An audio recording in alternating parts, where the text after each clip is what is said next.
Hi, Dr. Evans. This is William Dudley with my screencasts. I hope you've been enjoying all the screencasts you've been watching. I apologize, there are limits to the fancy video editing things we can do with this free version of screencasts. I'll do the best I can. So, like I said in my proposal, my research paper was focusing on this book, Finding Superman, Debating the Future of Public Education in America, a book that I found at SDSU Library, edited by Watson Scott Swale, CEO of the Education Policy Institute of Washington, D.C. So here's the paper itself, the abstract or the cover sheet. I called it "The Education Blob Strikes Back." It was from a quote that I found, by Chester E. Finn Jr., who loved the movie Waiting for Superman. He thought it was a really good attack on the education blob, which he defined as, the schools, the universities, the public school unions, the whole education establishment. That he, according to Finn, the movie gave a good whacking for ruining education for students. So part of this was kind of the various people. The editor asked a bunch of people, part of the education blob or establishment, to bring their own responses to the movie. And so the paper is an examination of that. It's published in 2012. It had a lot of essays. A lot of them were overlapped. A lot of them were different. People had various perspectives. A lot of them thought that the movie was an unfair attack, but many had their own ideas for school improvement, including how to retain good teachers. Then I also briefly explain where the documentary had a lasting impact on the debates over school reform. So, kind of three main sections. One section was kind of the theme of public schools aren't that bad, or at least they're not worse than charter schools. Because according to Diane Ravitch, one of the contributors, she said the movie's message was simple: public schools are bad, privately managed charter schools are good. But according to her and other authors, that ain't necessarily so. Domenech, former school superintendent, says based on benchmarks like graduate rates and college placements and NAEP scores, American public schools are overall doing a very good job. He acknowledges that there are some failing public schools, usually in impoverished communities, but he says they're only like 5%, and he criticizes the movie for painting things with a too broad brush. Several authors refer to the so-called Credo study by Margaret Raymond that examined thousands of test scores on thousands of charter schools and public schools, and finding that actually 37% of charter schools had worse scores than comparable public schools, and only 17% of charter schools did better. And so the fact that the film, Waiting for Superman, mentions this statistic once, apparently, but then kind of just drops it, doesn't mention it again, while continuing to promote these various individual charter schools as really good. And this was something that irked several of the critics, such as Ravitch and others.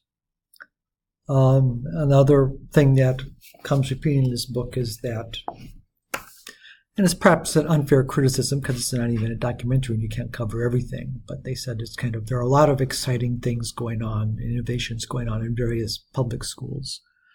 And so the focusing on failing schools seems to be a bit of a distortion. So when they talk about the Boston Pilot schools, Darling Hammond and Lieberman talk about that. Milton Chen talks about various schools using the internet to promote global learning, and he name-checks San Diego's high-tech high. And again, it's kind of defending public schools. It's not as bad necessarily as what the movie makes it out to be. But other authors, except for sake of argument that there are serious problems with public schools, Peter Smith is one, saying we have failed to crack the barriers of income and race as impediments to success in the American education system. He doesn't necessarily agree with the solutions proposed by the movie. A lot of his focus is on, he's a big believer in using technology and using local control. He says that content standards and regulations by the state and national government have an unintended stifling effect that kind of creates dead zones in public schools.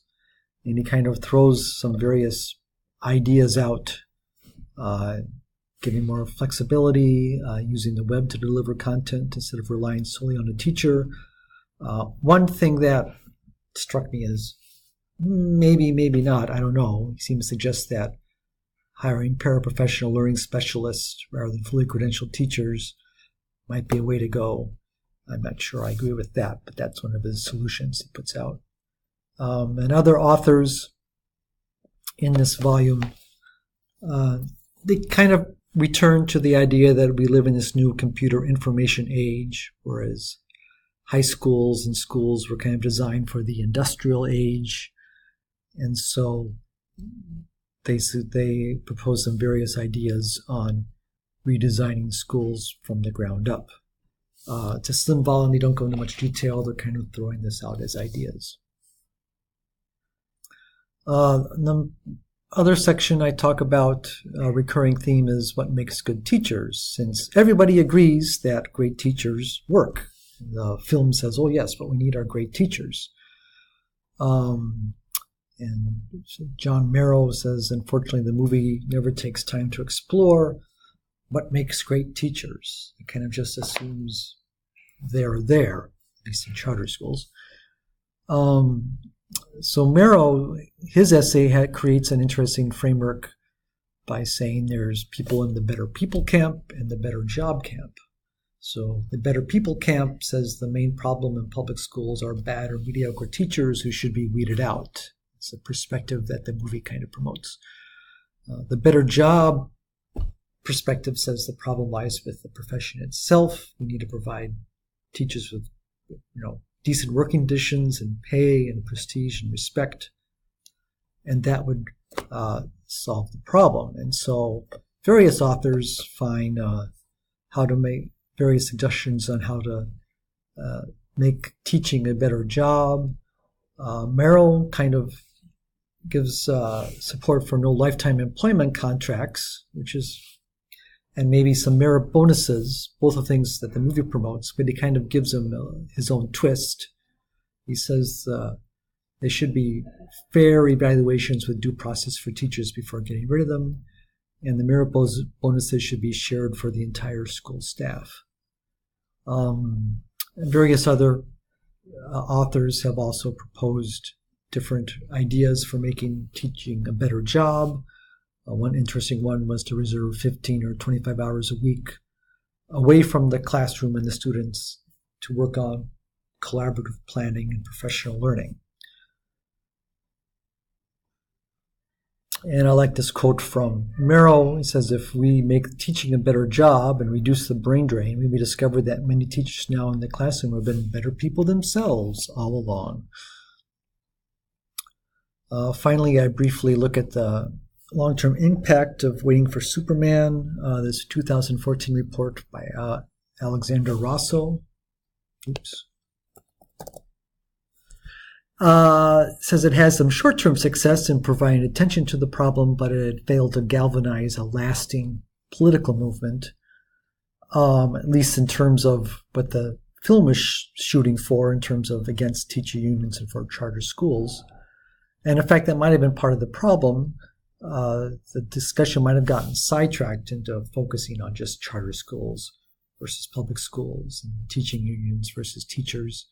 And that, while important, are maybe not the most important debates within the school system. And plus, just by kind of increasing the polarization between these two camps, it might have limited the film's ultimate impact. But it did create this book, and I just generally conclude that this book is very interesting in terms of providing some basic ideas that defend the idea of public schools and defend the ideas of teachers, but still acknowledge that there is room for reform. So overall, I thought it was a very interesting book that I would recommend.